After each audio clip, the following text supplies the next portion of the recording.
अमरावती शहरातील माडीपुरा परिसरात असलेल्या श्री महारुद्र हनुमान मंदिराच्या वतीने रथसप्तमी महोत्सवानिमित्त 19 जानेवारी ते 25 जानेवारी दरम्यान भव्य धार्मिक सप्ताहाचे आयोजन करण्यात आले होते। या सप्ताहामध्ये संगीतमय शिव महापुराण कथा, पंचकुंडी महायज्ञ, हनुमान चालीसा पठण तसेच विविध धार्मिक व सामाजिक कार्यक्रम पार पडले।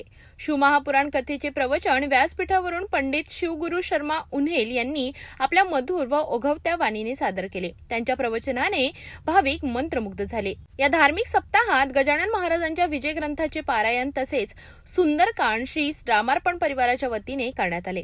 56 भोग, महाआरती आणि सामूहिक हनुमान चालीसा पठण करून या सप्ताहाचा भक्तिमय वातावरणात समारोप करण्यात आला।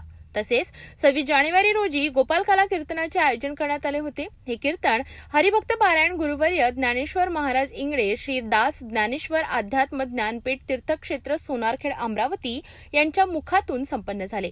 पंचकुंडी महायज्ञ व संपूर्ण सप्ताहामध्ये परिसरातील तसेच शहरातील नागरिकांनी मोठ्या प्रमाणात सहभाग नोंदविला। या धार्मिक कार्यक्रमामुळे परिसरात आध्यात्मिक आणि भक्तिमय वातावरण निर्माण झाले होते।